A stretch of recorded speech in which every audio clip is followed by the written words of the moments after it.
జై శ్రీమన్నారాయణ. గోదా తల్లి మనకు అందించిన పాసురాలు ఈ ధనుర్మాసం నెల రోజులు మనం చెప్పుకుందామండి.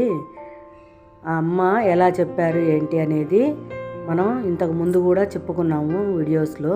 ఈ సంవత్సరం కూడా ఇట్లాగే చెప్పుకుందాము. ఇవాళ రెండవ రోజు పాసురం అనమాట.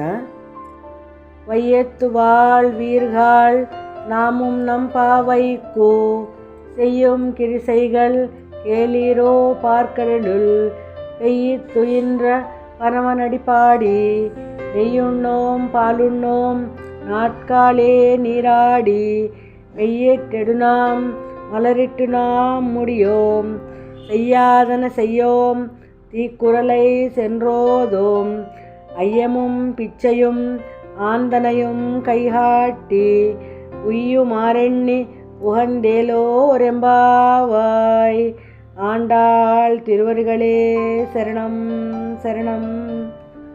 మనం ఈ భూమి మీద పుట్టినప్పుడు ఈ భూమి మీద మనం చేయవలసిన పనులు ఏంటి, మంచి పనులు, భగవంతుడిని ఆరాధన చేయటము అట్లా చెయ్యాలి అని అమ్మ ఈ పాసురంలో చెప్తున్నారనమాట. మార్గశిర మాసంలో వ్రతం చేసుకోవాలి అంటే మనం తెల్లవారుజామున లేచి స్నానం చేసి చక్కగా స్వామిని అలంకరణ చేసుకొని స్వామిని అలంకరించుకోవాలట. మనం అలంకరించుకోకూడదుట. స్వామిని అలంకరణ చేసి ఆనందంతో చక్కగా పూజ చేసి ఈ వ్రతాన్ని చేసుకోవాలి.